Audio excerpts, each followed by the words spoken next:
Hope you all enjoyed part 1 of the segment, but this time we're going to jump back in and first of all take a look at Calgary. As I said, I obviously forgot in the last video, my apologies. And with that, here is part 2 of what I think every NHL team needs for the deadline and what they should address moving forward. Calgary, I would say definitely lots of questions right now swirling around and there's a lot of uncertainty. So I would suspect that Brad Treliving is going to be even busier in the off season than during the deadline, but I wouldn't be surprised personally if he did listen to offers on Johnny Gaudreau, especially as, Johnny Hockey has been circulating around in the rumor mill for a while now, and knowing that in the right situation, he can deliver offensively. I'm sure teams would be chomping at the bit that are cup contenders to land him. Obviously, as I mentioned, Boston could be interested, probably not Philly until the offseason. Obviously, Toronto would want him, I'm sure, but they probably couldn't afford to take on his cap hit. And it obviously, I don't think it would make sense as he currently is sporting a $6.75 million AAV on his contract. Now, teams that are looking to turn a page like Detroit or the New York Rangers might try and take a swing at landing him as well. But I'd say it's less likely he's moved until the offseason. Just fun to ponder it. Other than that, maybe they wouldn't be afraid to deal David Rittich. As Jacob Markstrom is obviously their guy now in net moving forward, Edmonton or Colorado could be interested in his services. Sam Bennett is another guy that could be moved. I'm expecting him to go to a team like Edmonton, Pittsburgh, or even Toronto. If you're a Habs fan or just a general hockey spectator, you may have heard my spiel thus far regarding my thoughts on what I think the Habs should do on Habs tonight. Obviously, with some injuries, they do have some cap space to work with. If Bergevin is, wanting to play it a little risque and go all in for a guy like Tyler Bozak, I think that would really be helpful, as the Habs would be smart to try and get some insurance up front as much as they can. They do have Cole Caulfield and Laval right now, but it just depends on whether they think that he can be inserted in the lineup and, he would work out automatically at the NHL level. So if Bergevin thinks that he's not ready, possibly, then yeah, definitely would be smart to go after Bozak. They obviously just acquired Eric Stahl for down the middle. The only other need I would address maybe is a puck-moving defenseman, just for versatility and flexibility, as Montreal is waiting for Ben Sherratt to return. Unfortunately, there aren't a lot of players that fit that criteria on the market, as most defensemen available seemingly are more of the defensive caliber. But maybe going after a guy like Vince Dunn in St. Louis, possibly, who is a pending RFA, would be inexpensive for the Habs to acquire. Similarly to Arizona, I think the Predators are definitely in a place in the standings that they didn't initially picture themselves being in. With that being said, I don't think Mattias Ekholm will be moved if David Poile is smart, at least, as the defenseman has been doing it all seemingly for the team on both ends of the ice. Obviously, Mikael Granlund has been in trade talks as well, as he's a pending UFA and would be a rental with a relatively inexpensive cap hit, as his one-year contract is only valued at $3.75 million. Toronto, as they're looking to solidify their top 6. Obviously, the Blues could use some help up front, and possibly Pittsburgh, but Ron Hextall has been straightforward with saying that he wants a gritty power forward type of player, and I don't think Granlund quite fits that mold personally, but Minnesota could look to bring him back as well, as I previously mentioned in part 1. Obviously, you would want to deal PK Subban's contract here, but I don't think, unless the Devils really want to sweeten the pot and eat half of his salary, that they'd have any luck moving that deal, at least not until the offseason. Other than that, I think they've made their biggest move already and will probably stay relatively quiet looking forward until the offseason.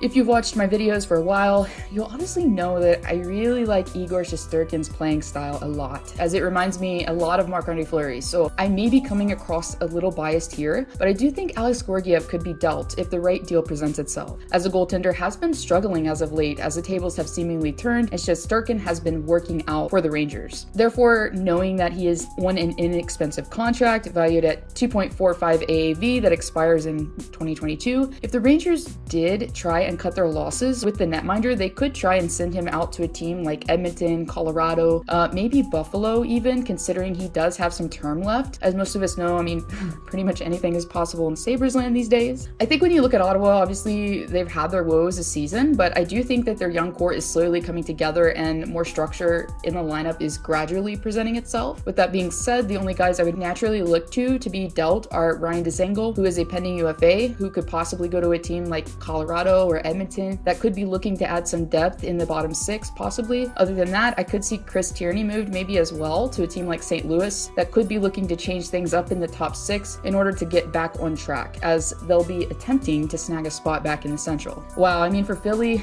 going in, I think most of us, I mean, we're kind of shocked, really, to see this type of unfortunate season that they've had, as Carter Hart and others have had their struggles. Although if you look at it, I don't think, although some may have different opinions, that the Flyers are going to get rid of Hart, as he's been their main guy in net since day one. But I wouldn't be surprised to see Brian Elliott dealt to, say, maybe a Colorado, Edmonton, Toronto even possibly. But I think Dubas has the most pressure on him and will try and go bigger while dangling that top prospect, as he has mentioned. We definitely could see Scott Laughton moved possibly to Pittsburgh, as I know Hextall obviously has a connection there, but it also would be addressing a need that I'm going to talk about next.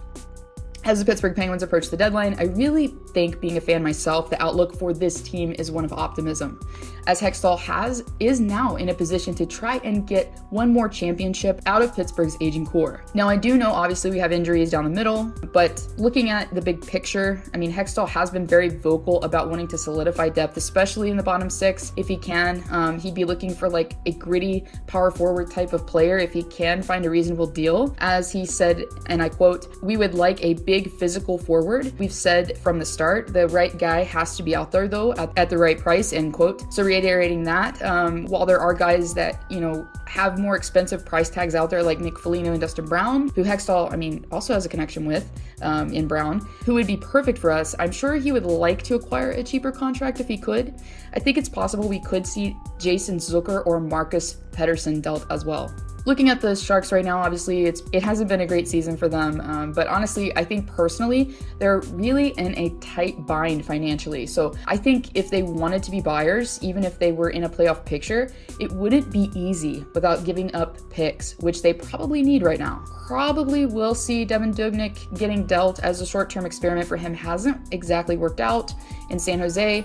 And despite the no move clause on his contract, the netminder has come out and said that he would be open to going to a contender. Teams that are going to be looking for help, most likely a net that would fit to me, would be Colorado, Washington. I know Caps fans are saying that they don't need help in net, but I'm just matter-of-factly reiterating what Brian McClellan said and has said that he wants to do, regardless, you know, of opinions. It could happen, and, you know, he goes and tries to acquire a goalie out there for depth. And obviously, Toronto could be a possibility too, because of the question marks surrounding Anderson, and you would think that they're going to try and get someone there for assurance. Patrick Marleau has also been open about going to a contender as well if the opportunity presented itself, as he gave it obviously a go with Pittsburgh last season. It's going to be interesting to see if someone does pick him up, as he does still have some great intangibles to offer as far as leadership and experience. Maybe Toronto might try and make a reunion happen with him and Jumbo Joe, as he's relatively inexpensive with a contract valued at under $1 million. Carolina could try and bring him in as well. I wouldn't be surprised.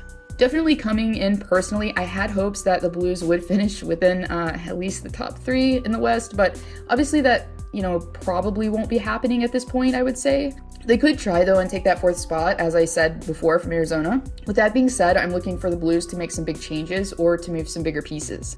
I wouldn't be surprised if Mike Hoffman ended up in Boston, Minnesota, or the Oilers, as they'll be looking to bolster up the lineup offensively, as they're going to be contending. Tyler Bozak is another one that Doug Armstrong may try to move, as insider Pierre LeBrun has said that Armstrong isn't the type that's hesitant when it comes to moving rentals, as far as both players would be. As I mentioned, Montreal definitely needs him most at the present moment with the Gallagher injury. Really, for Tampa, I mean, let's be real, there are wagons still. There are wagons still assembled for the most part and built by Steve Yzerman, and is still a well-oiled machine. So the only thing that I think Tampa will try and address is maybe another defenseman, possibly. They could look to a guy like David Savard for help on the back end. Josh Manson, Alex Goligoski, or even Jordy Ben are a few that I think could fit that role for Tampa. Obviously, as I mentioned previously, I think out of all the GMs in the league right now, Kyle Dubas has the most pressure on his shoulders going into the deadline. He has been busy though already, as the Leafs just acquired a depth piece in Riley Nash from Columbus. With that being said, this deal to me says a lot, as in it's possible that Dubas has some recent reports rapport with Kekalainen, and maybe that could allow for a trade to happen that would bring in either Korpisalo or Merslinkins for help in net, as uncertainty is still looming in the crease for Toronto.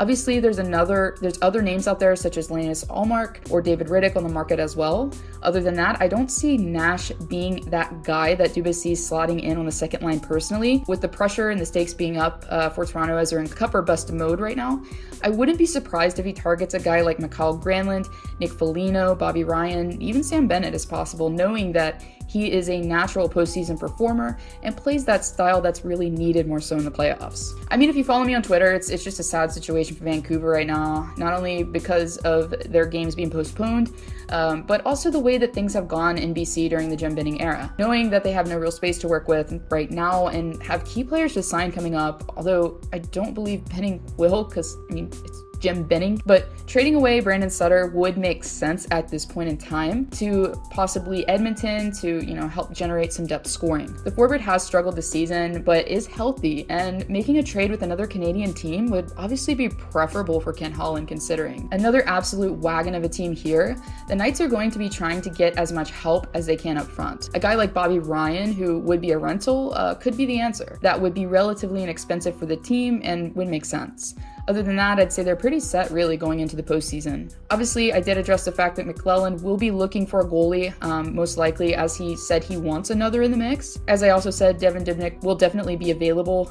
Brian Elliott would also make sense if he wants to add a guy in there to be a mentor to the two young goalies that the Caps currently have. Even James Reimer, I think, could be the answer too, as the Hurricanes have some depth to spare right now in net. Other than that, I don't think Washington needs anything. Well, they probably don't need a Tendy really, but regardless, I wouldn't expect them to do much as the deadline approaches. Definitely going in, the Jets are going to be searching for the right guy to add on the blue line. Now, obviously, getting a more defensively sound guy will be key, as names such as David Savard, Alex Goligoski, or even Jordy Ben, who is able to play both sides of the ice, would make sense, as they've needed a player for a while now that can go in there and clean things up on the back end in order to make the Jets harder to play against. Offensively, with the injury to Blake Wheeler and the unknown severity of it, as it has been reported as a concussion, they could try to go after maybe Mikael Granlund, as he can play the right wing and if need be, but I mean, since there probably won't be tons of right wingers available, as it seems to be more left wing centric right now, I'd say the Jets would be smart if the injury is severe enough to try and fill that position temporarily.